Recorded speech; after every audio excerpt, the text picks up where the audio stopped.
All right, this is Mike Benoit here, and we're going to do a little critique of a debate between Peter Joseph and Stefan Molyneux that happened on September 23rd, 2013. And I guess some of you folks know who these two guys are. Peter Joseph of the Zeitgeist, and I don't know a whole bunch about him, and Stefan Molyneux of Anarchy fame, and self-proclaimed philosopher and physical or mental therapist. He lifts weights while he's giving people mental therapy.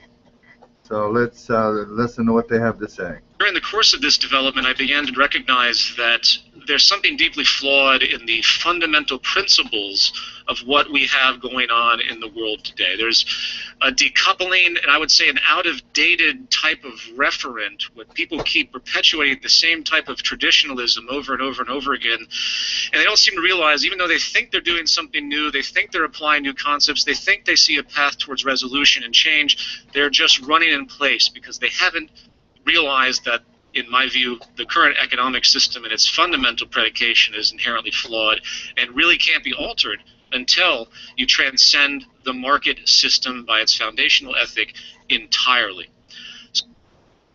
So anyway, I guess this guy realized the answer to all our problems, and we'll find out later on what they are. That's Peter Joseph.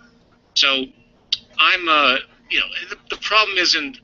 The problem with, I think, when we have these discussions, when I think about what you advocate, is that it's so homogeneous with the current system. It's antiquated with respect to the current needs and capacity of the world, and the very principles you put forward simply do not have the mechanics to achieve such revolutionary ends. And I completely agree with your ends. I couldn't agree with your value system more so.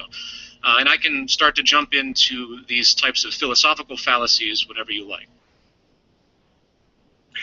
Well, we were going to start, and let's, I think, take a swing at that, at the market system. Ooh, dun, dun, dun. And I'm going to give just a few minutes because it's a huge topic, obviously, but hopefully we can boil it down to a couple of principles that I think are important. The first principle, of course, is whenever you start talking about the market system, you have to make sure that people understand that it is not what is currently surrounding us and preying upon us like a pterodactyl vampire jackal on the very jugular of humanity and the spines of the children's future. So what we have right now is a very predatory fascistic style model for the most part in the West. There are three major areas where state control is absolute or close to absolute. The first, of course, is that the government controls money. And by here I'm talking about... Okay. I got to stop him right there. Now he's going into his dissertation, and the most important thing to understand about anybody's philosophical bent or philosophy is to listen to their premises. And so he just stated a false premise and something that's wrong with government. I'm going to replay it.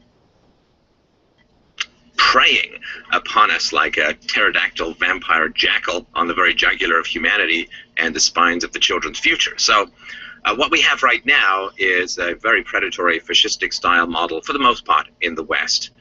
There are three major areas where state control is absolute or close to absolute. The first, of course, is that the government controls money. And by... All right, so the government controls money.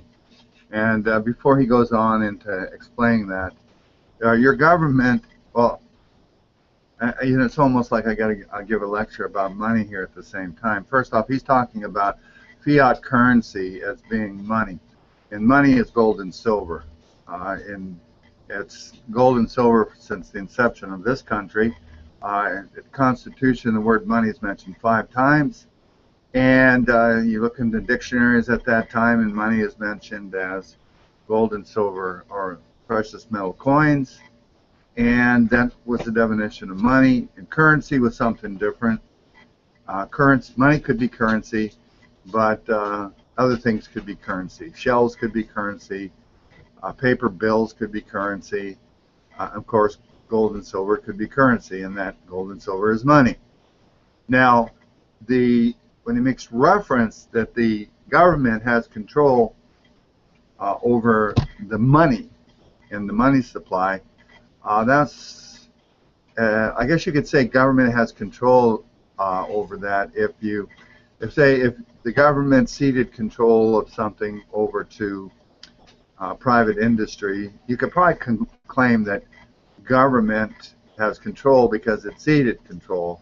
But you know, here I'm talking about most of the world, but in particular the West and in particular America. Government controls the money supply through the congressionally appointed, though never oversighted, Federal Reserve, and the Federal Reserve controls the money supply. The government has significant influence, if not outright control, over the interest rates. And when government does not have significant influence over the Federal Reserve Bank or the interest rates, you don't see Congress sitting there voting on all of that stuff. It's done by the Fed. So this is a false premise that he's operating off of. The Federal Reserve banking system controls the interest rates. It supposedly is charged with the function of, stable employment and control of the economy. Whenever you have the government controlling money, then whatever is left over is like just a vestige of the free market. The free market fundamentally relies upon the non-aggression principle and the respect for property rights. And money, of course, is central to almost every transaction in a free market. And if the government controls money, then the government dominates what's left of the free market, because all entrepreneurial decisions are made within the context of not knowing what the hell the government is going to do with the money next or the interest rates next. Right. So I keep saying government on when it comes to money, and it's not the government, it's the Federal Reserve banking system. Yeah, and it's all screwed up, and if government did control money as it was supposed to through the Constitution, then we would make sure that gold and silver was money and not this fiat currency stuff.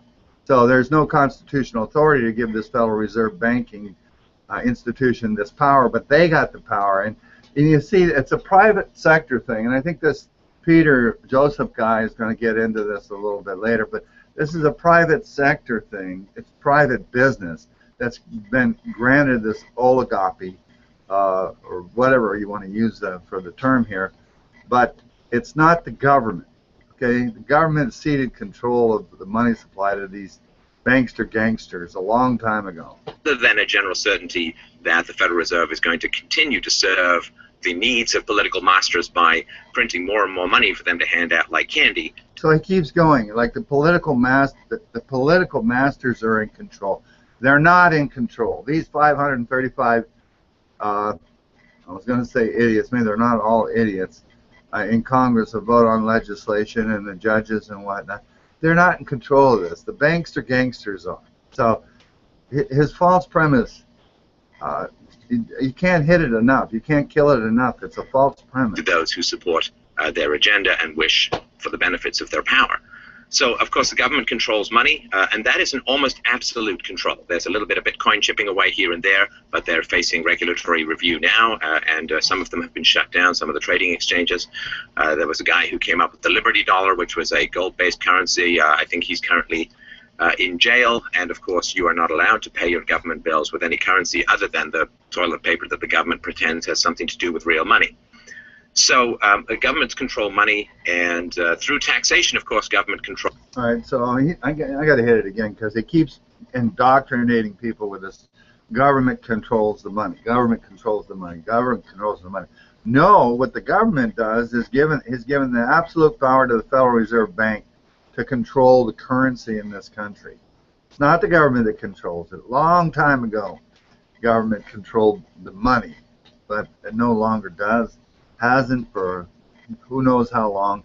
And so, but the point that I'm making is this Molyneux guy is just gonna, this is all designed to lay it out at this evil government as being the culprit for everything that's wrong.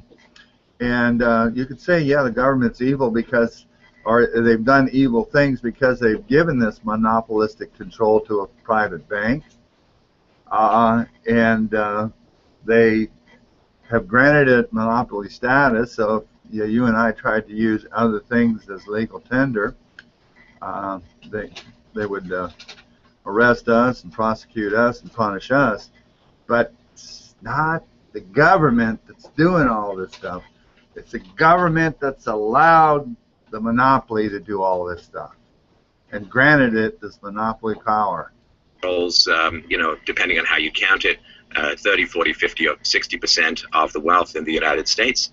And through regulation, of course, governments herd things around. There's more subtle things as well in that the stock market, I had some exposure by being a director in a company that went public, some exposure to the swarming herd of angry bees known as the stock market these days. Doesn't have really much to do with the original purpose of the stock market. And the reason for that is that billions and billions and billions of dollars are herded into the stock market through government policies that damn well shouldn't be there. The stock market is designed for knowledgeable people to invest in companies they know something about. But basically, I think here in Canada, it's called an RSP. I think in all right, so that point he made about billions and billions and billions of dollars being herded in the stock market because of government policies needs to be backed up with a little bit of something. I'm not going to parade out any information to discredit it, but instead of just giving you a big chunk here and saying, accept this because I said it. America, it's called a 401k. Basically, you have to hand your money over to money managers to invest in government bonds or stocks or the stock market as a whole. And if you don't hand it over to them, the government will take it from you by force, all of it. So much money is being herded into the stock market that the stock market has become hypercharged, over-bloated. There's too much money chasing around, too few profit opportunities, which is distorting decisions that managers make in the stock market. So they start really focusing on short-term gain. The inflation, of course, that the government is perpetually producing, which is a phenomenon always and forever associated with government control of money, with what's called central banks, which is just another way of saying. So he's going back to the government is controlling this. It's like is it the president, the Congress? It's the Supreme Court that's controlling the money and the money supply, and they're the ones that say, let's spend it. Well, they spend $4 trillion a year, but that's not controlling the money supply. They go over the bankster gangsters and say, hey, you got this nice monopoly we've given you, so we need some money here. Loan us some money. Nobody's buying our treasury bills. It's totally different than the government controlling the money supply and doing what he's saying. Socialized money. Very different. I mean, in the 19th century, when the banks were largely private and gold was generally the medium of exchange, or at least the medium that backed money, the prices went down throughout. Can you imagine everything being computers, everything going down in price? Well, of course, what happens is when the government prints all this money, creates all this money, types whatever the hell they want into their own bank accounts, what happens is everybody says, well, shit, money's losing value, I better spend it, and debt is available because debt fuels the whole system. And so you get this rampant consumerism, destruction of the environment, overconsumption of resources. You get this crazy housing booms and busts when I think 10 or 15% of the U.S. housing stock currently lies vacant. What an incredible predation upon the earth and its resources that has been. And so money, very briefly, of course, we all know government has a near monopoly over education, the edification of the young. And so when we look at bad decisions made by adult citizens, as I think, Peter, you very well pointed out, in almost all of your work, there is a fundamental inability to reason, to think. The critical thinking, Socratic questioning is almost completely absent from public discourse these days. Well, government has the children for 12 years, or if you can't daycare or pre-daycare, it has from 13 or 14 years, maybe even 15 years. And so the government is producing these citizens who can't think, who are susceptible to all kinds of manipulative advertising, who have a massive incentive to spend now rather than save because of inflation, and so on. And of course, there has, in the West, I would argue, been a breakdown over the past 50 or so years. Largely as a result of specific government policies, a breakdown of the family, and particular absentee fathers, right? There's two fundamental things that children need to develop empathy. Empathy, I would argue, is the most important resource that we have in the world today, or we need in the world today. Okay, so he's drifting off into his absentee father routine there, and he was basically talking about government, and it boils down to because he was trying to explain to Peter Guy here that we don't really have a free market, and because Peter thinks the free market is systemic to the problems that we face, and it has it's the problem. But in Molyneux' presentation, it boils down to first, it's not the federal government, it's not the government that's controlling the money, it's not the government that's creating the inflation. Of course, they do create policies that aid and abet inflation, if you will, but the true source of inflation is the monopoly power of the Federal Reserve banking system. And sure, they help their gangster buddies in Congress out when they need help and need some of that printing press money. But it's not the government there. And of course, yeah, truly, the government's got its hooks into the kids, and this statism, and that the government is wonderful, and all the indoctrination. That's a problem, and that's a problem with government. Government should not be doing that. And and I forget what his third one is. Let's go on. Empathy is on continual decline. Sociopathy in the general population has doubled over the past 15 years. This is catastrophic. And two things that children need to develop empathy. One is free play and... All right, into his psychological, what children need, et cetera stuff. I don't know why that's part of this debate. So we're going to skip ahead here. And intense, I should say, inherent to the historical premise of the market system. The market necessity of competition, self-preservation, differential advantage, and self-interest does not and would never stop at the traditionally assumed edge of the market board game, if you will, where the referees stand. It's like having a football game and assuming everyone's going to stay within the lines. It's not like that when you consider what's at risk. The state and its creation and its use as a tool for differential advantage is simply another strategy or tool in the gaming strategy of competition. And I think that's an incredibly important point. So even if you reset everything right now, and I had this conversation with another friend of mine recently that was trying to describe this circumstance, and they said, well, if we just got all this stuff in place, it would start to amalgamate and it would change things. Even if you reset everything right now, including a lot of the central bank issues you just talked about, removing the so-called state, elements of the state would gravitate back towards force and coercion as you define it regardless, because the principal economic observation of resource scarcity and the game theory of competition remains. And this worldview will always justify the need to maintain advantage over other producers and groups by whatever means necessary, as history has proved. Fears and scarcity-driven ethos, which has inevitably led to the state, inevitably led to the various distortions, which take lives of their own, by the way. I know it's difficult to pull causality. You have to listen to this Peter Joseph guy over and over again to get what he's actually saying here.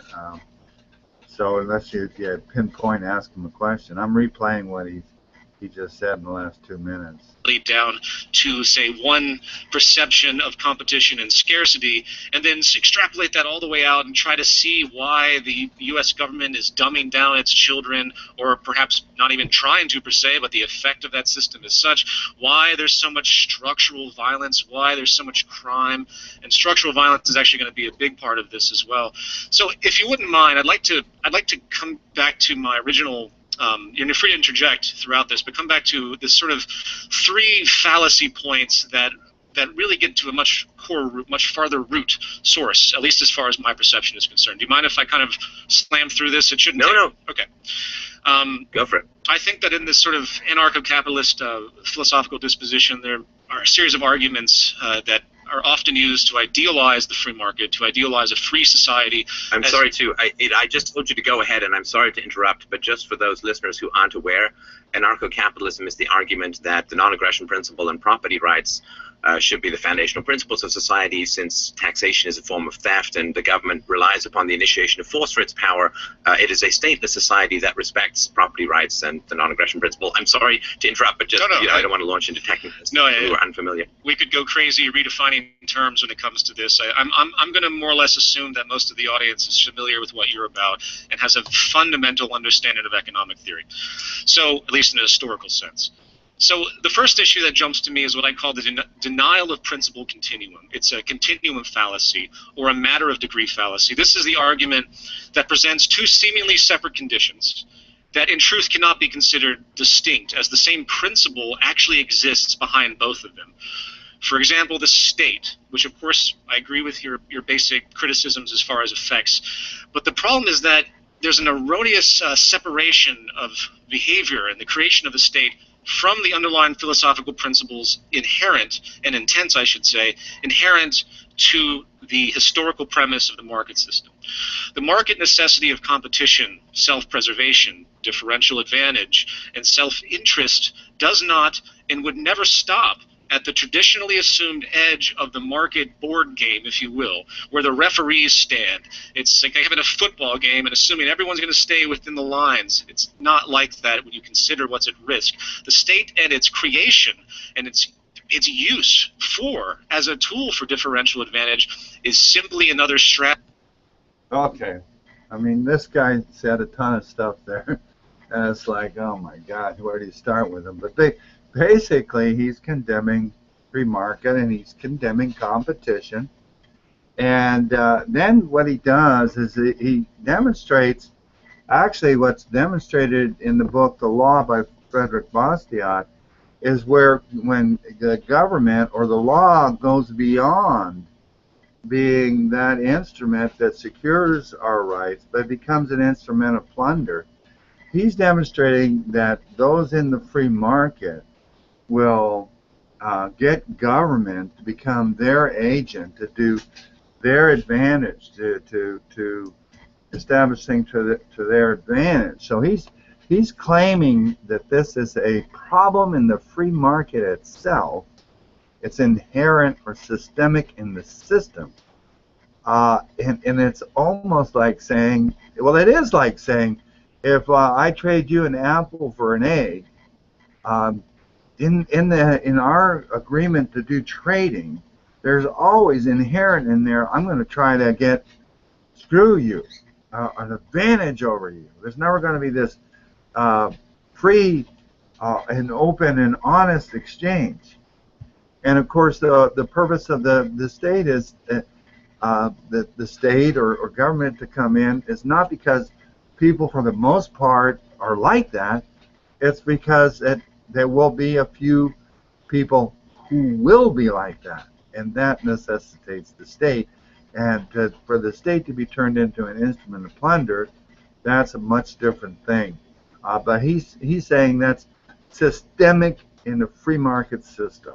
Strategy or tool in the gaming strategy of competition. And I think that's an incredibly important point. So even if you reset everything right now, and I had this conversation with another friend of mine recently that was trying to describe this circumstance. They said, well, if we just got all this stuff in place, it would start to amalgamate and it would change things. Even if you reset everything right now, including a lot of the central bank issues you just talked about, removing the so-called state, elements of the state would gravitate back towards force and coercion as you define it, regardless, because the principal economic observation of resource scarcity and the game theory of competition remains. And this worldview will always justify the need to maintain advantage over other producers and groups by whatever means necessary, as history has proven. Now, I could talk a lot about the history of the state, and this is something else I think I was going to address because I want to approach these three principles in one shot. But I think the one thing I should bring up, because I think it's important, is the historical failure to recognize the purpose of the state as it's existed in absolute concert with the development of economy. Whether you're talking about slavery, whether you're talking about feudalism, whether you're talking about mercantilism, whether you're talking about the version of free market capitalism we have today. Because I know you don't agree it's actually true, but I think it's exactly the state that it always ever will be and can be. This premise of economy is what supports political economy. It is underlying all political systems. Every single political system and its behavior always sources itself back to the root economic premise. So I'm going to go on to the second system, the second point of, second fallacy, and I call that the delusion of. So, you know, I don't know, it's almost like, what did this guy just say? And I guess he's saying that all of these, well, basically he's saying that man wants to survive. He doesn't know he's saying this. Man wants to survive, and that's just an inherent thing in him. And from that, governments are instituted, and governments are instituted for all kinds of different persons' advantages. If it's a monarchy, it's obvious it's for the king and queen, or an aristocracy, or whatever, and for a vested group's interest. Well, and it's for them, for the acquisition of course, resources and the protection of their property. Now, it just happens that this system in America was based on the premise that for the right of each individual to have life, liberty, and property, and that the state's purpose was to secure that right. So he's going to get onto it later, I guess, that all of these systems are byproduct of this desire to survive, really, and this desire to survive is done through competition for resources. And he's got some sort of grand scheme that if the world will adopt unanimous consent, the same thing as anarchy has to be unanimous consent, then it'll be a wonderful place, and we wouldn't be competing for resources. Resources just falling into our lap. System contrary moral imposition. Sorry for the annoyingly intellectual statement. This is very simple. Imposed ethical assumptions, behaviors and values, moral codes like you would see in the Bible or in traditional ethos that you find with philosophers that talk about right and wrong, moral ethical assumptions that stand in contrast to the psychology inherent and generated by the operant reinforcers of a given social structure simply will not endure over time. In other words, it's a psychological law. So now he's going back to this, and this is where you ought to he's skipping too much stuff. He's got his philosophy and his premise already developed, and so he's going back to saying that basically any kind of moral code that you come up with will not work when it's the system, the systemic, has a systemic violation within that system. So forget all the moral codes right now. And his whole argument is to destroy this idea of competition for resources and production of goods and services. And to me, it's like, what a psychobabble idea that is. It's just like somehow, and he never nails it in this particular video at all, how he's going to produce this environment. Of human adaptation, that we will behave in game in accord with what is actually serving our interest most effectively in any given social order, especially when it comes to our survival and quality of life. It's fundamental operant conditioning. In other words, if you have a society that isn't structurally reinforcing the idealized behavior, it's not going to prevail as dominant. And this is stated because I hear you often speak of sort of ethical concepts, within the structure, and anyone that's, of course, dealing with philosophy is obviously thinking about what appropriate behavior really is, which, as an aside, I derive strictly from physical science. I threw out my books on general philosophy a long time ago because they're dated, they are antiquated, they don't have an actual physical referent for the language and the concepts that are putting forward, but that's for another subject. But the underlying basis of market psychology is predicated on the assumption that resource scarcity and hence the need to compete for such means is prevalent. And this creates an immutable necessity to draw power and discount the well-being of others. No matter what the prevailing fashion of moral code. So basically, this guy's philosophy here it is. He's going to wax on a lot, and here it is, and you just have to pull the fish out of the barrel here and look at it, is that he's saying this whole idea of competition for resources and the whole idea of competition is systemically wrong to him. That you shouldn't have competition, and it's you think it's like what's a football game without competition? And this is the basis of this guy's philosophy. And he'll wax on eruditely, or he'll elucidate and wax on and on. But the end result of his philosophy is this dead end street that we shouldn't have competition. How bad that is. That's just like, well, there's a winner and a loser, and poor Johnny shouldn't have to lose. So basically, that's the be all and end all of this guy's argument, and why go further? But let's just go further and see what happens. It will always rise to the surface whatever is being enforced by society.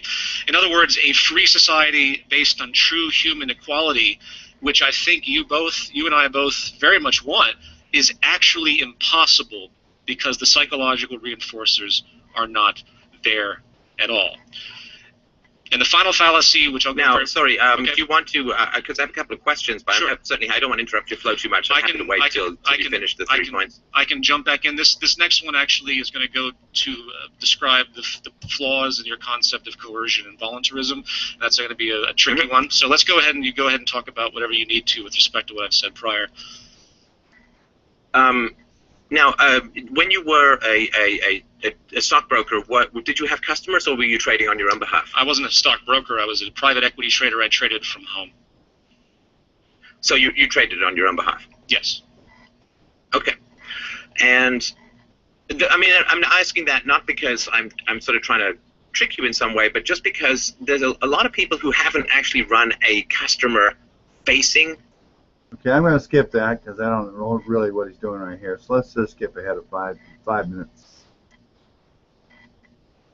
Or not coerce per se, or get them on their side so they can actually have the benefit of having a corporation that has no legal responsibility. That is a natural outgrowth of the gaming strategy inherent. There are no rules in this.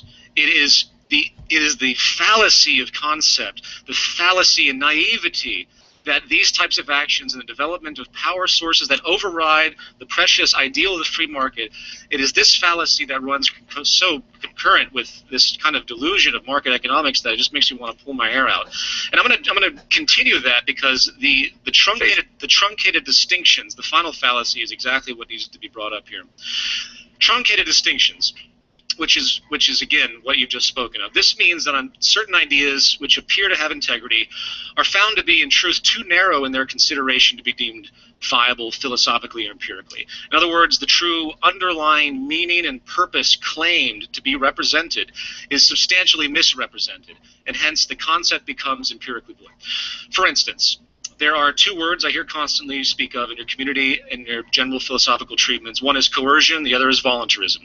Both of these terms, while accurate in your narrow use with respect to economic and behavioral theory, are in truth irrevocably short-sighted when compared to the spectrum of real-life patterns and possibilities regarding the most relevant underlying component principles of those terms. Let me give you an example, because I know that might have sounded enormously extensive and intellectual. A lot of adjectives. I'm looking for some proof. Well, let's take the notion of coercion. Well, I'm giving an argument. What is the practice? Excuse me, coercion. Let's define coercion. What is coercion? Define coercion for me, just so we can make it simple and interactive here. What's coercion? Yeah, I mean the initiation of force or fraud against somebody who's not initiated.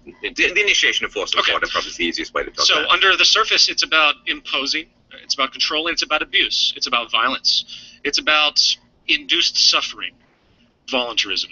Both of these terms, while accurate in your narrow use with respect to economic and behavioral theory, are in truth irrevocably short-sighted when compared to the spectrum of real-life patterns and possibilities regarding the most relevant underlying component principles of those terms. Let me give you an example, because I know that might have sounded enormously extensive and intellectual. A lot of adjectives. I'm looking for some proof. Well, let's take the notion of coercion. Well, I'm giving an argument. Okay, I had to replay that again, and let's go over the definition that Molyneux gives of coercion. Listen to it again. What is the practice? Excuse me, coercion. Let's define coercion. what is coercion? Define coercion for me, just so we can make it simple and interactive here.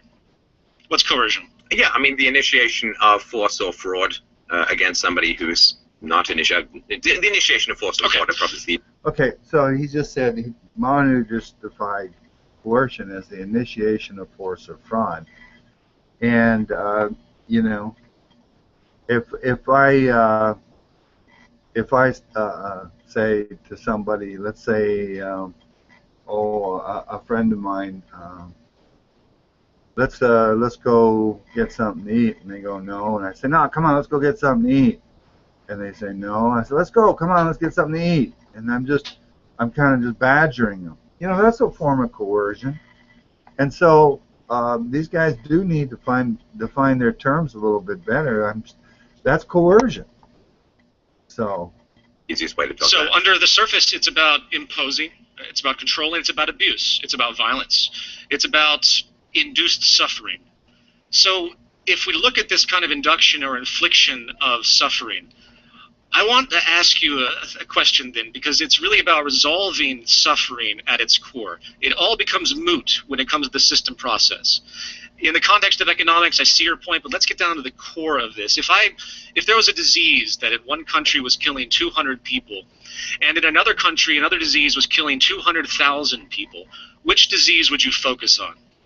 Obviously, you'd focus on the one killing 200,000 people, right? I'm not sure why that would necessarily follow.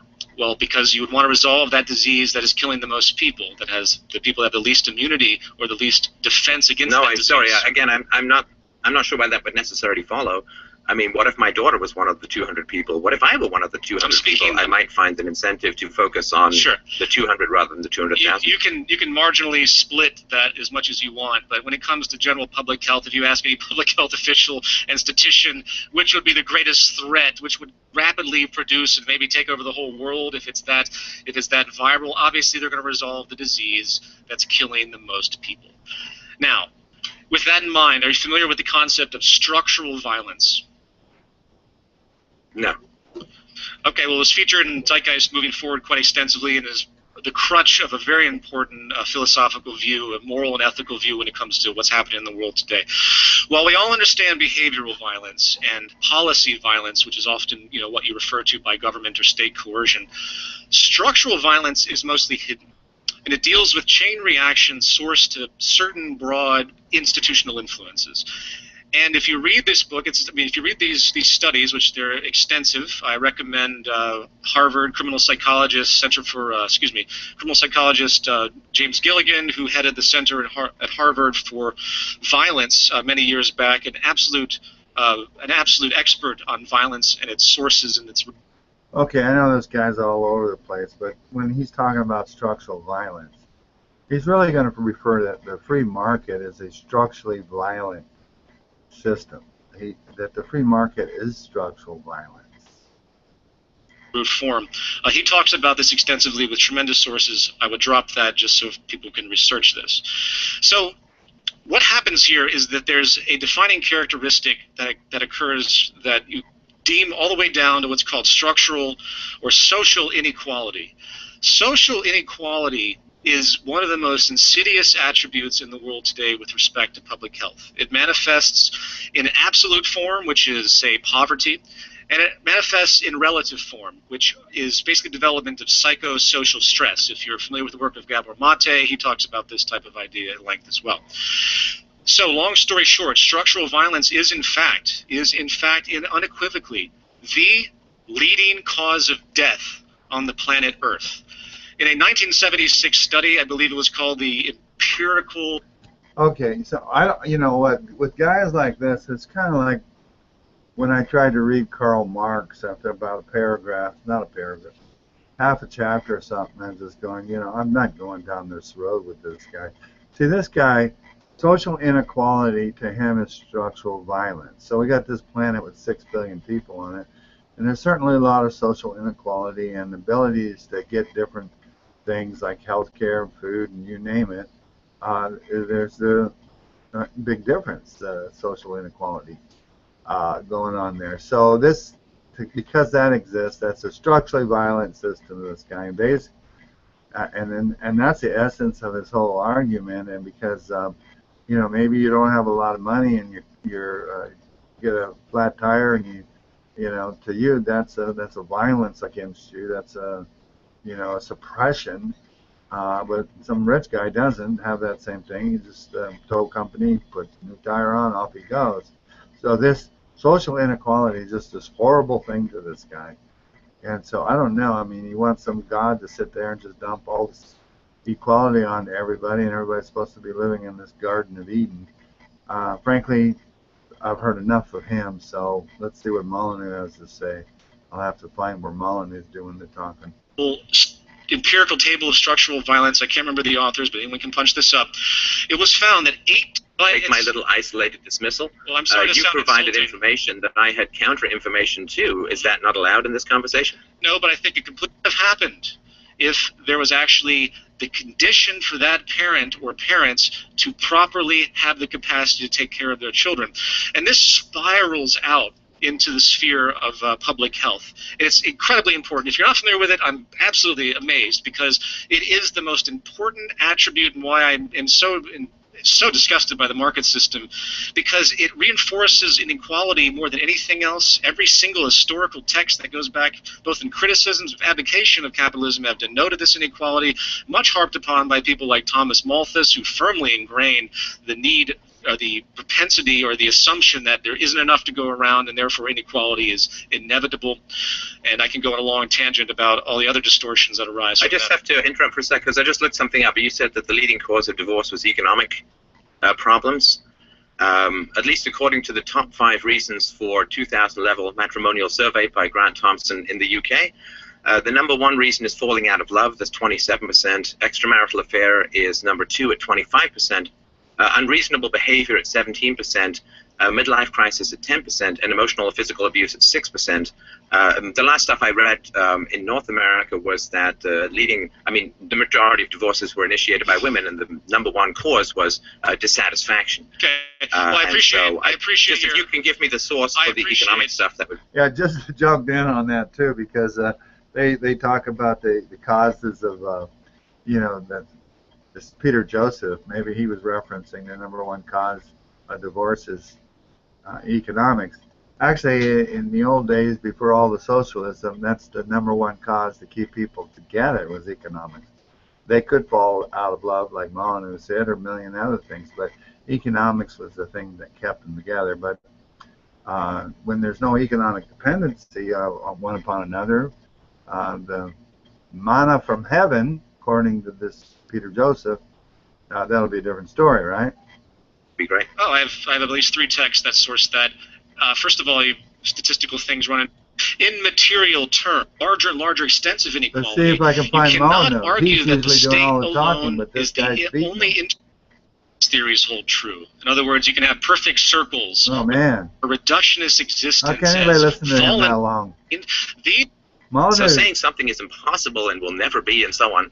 I mean, for a guy who's kind of a futurist, it seems to me that's kind of a leap. Well, I would say that it's just as impossible as the fact that the law of gravity. I can't decide. Jeez, I can't believe this. I'm trying to listen to Molyneux, and I'm listening to this Peter Joseph guy. Just step on this wall over here. And this is an analogy not approved, so I'll be clear of that. Sure. But there is a gun in the room, and a whole bunch of gangsters are trying to get a hold of that gun so they can shoot each other. And the state is that gun in the room. And so when there is a government in society, then marketers, capitalists, entrepreneurs, whatever you want to call them, business owners, will always attempt to use the state to gain power over their opponents. You can't get a monopoly in the free market that's ever been sustainable without using the state.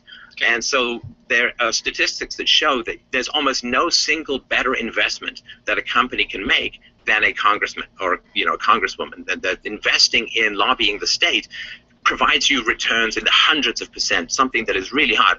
In the free market in general, you're lucky to make 3 to 6 to 7% profit. But if you invest in politics and you get a congressman on your side, you get 200, 250% return on investment from how much you have to spend in Okay, yeah, Molyneux is basically, he making his argument against government 100%, and of course I make the same argument.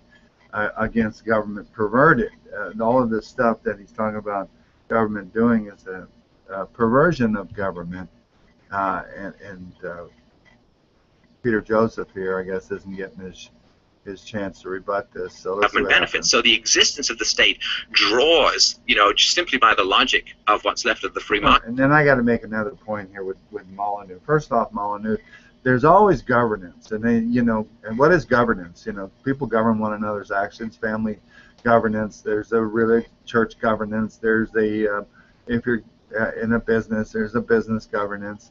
And then there's the interactions with people within a political division, and that's governance. And governance turns into government. Somewhere along the line, government turns into a state, and somewhere along the line, maybe a totalitarian state. And these are things that are just naturally, and they're going to be occurring, and they'll be forever. And what we have to do is deal with, well, what do we do when power corrupts? But both of these guys are a little philosophy here. They see screwed up things in the world, and they think only if their philosophy was adopted, then the world would be a wonderful place. Well, it takes 100% agreement to get your philosophy adopted. And with this Peter Joseph guy, I don't know where he thinks the great redistributor of wealth is going to come from without the tyranny of some master in charge or control.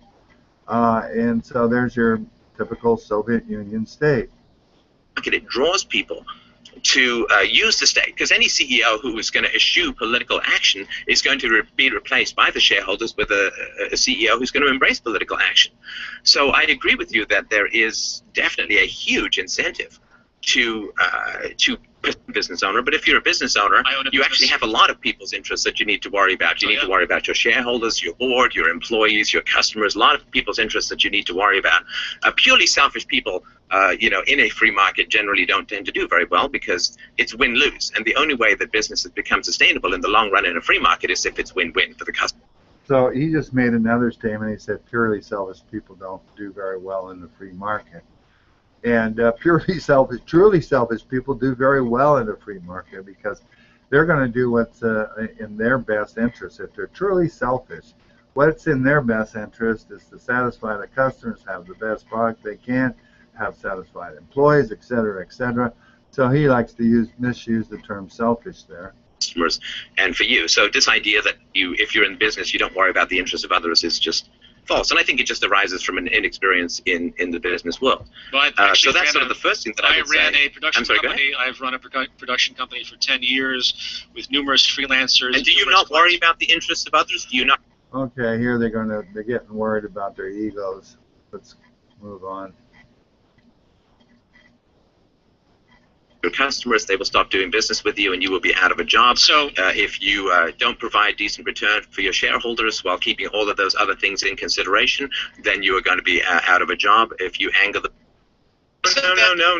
No, absolutely not. Absolutely not. Again, you say this, I don't know what you're doing in terms of processing your experiences as an entrepreneur, but if they were not able to use the scarce resources of the planet in a manner that pleased customers voluntarily, then the business ending freed them up to do something that was more productive. I like to sing, but I'm no Freddie Mercury, right? So if I say, well, I'm going to take, $100,000 in a year of my life to produce an album. Yeah. I got to stop there. They're saying scarce resources on this planet. Ah, man, this is like, water scarcity. The planet's 2/3 water.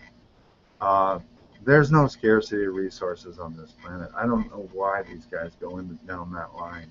And nobody wants to buy my album. That's a signal from the market that I'm not really that entertaining or enjoyable to listen to as a singer. And if I were to break into song right now, I think we would both agree that that would be quite wise on the part of the market. So if you are engaged in a particular pursuit and you cannot make it work for whatever reason, you lack the skill set, you lack the work ethic, you lack the technical skills, you lack everything the state does as an economic institution. But I'm not even going to argue that with you, since you're just going to keep doing what you're doing, and it's obviously not going to end up with... Would you rather be doing what you're doing now, or would you rather still be working at the video production company? Nope. With resources into private hands, then people really care about them getting polluted, and people really care about... Invariably, the earth is looked upon as a source of profit and wealth, because that's exactly what the market mechanism creates. That's the proxy of all industrial behavior. Someone can want to take Actually, that may be enough on this video here. That Peter Joseph can't stand the idea that people who are competing to have prosperity and abundance and do it by production. And Molyneux is going to go on to continue to argue that the state should never exist, and of course argue for the free market, and argue that the free market can exist without the state or government to deal with those people who would like to violate the principles of the free market. And so, but both of those philosophies would only exist if you got 100% agreement. And I don't know how you're going to get 100% agreement, and who's going to do the redistribution of the scarce resources. Maybe Peter Joseph plans on doing that under his philosophy.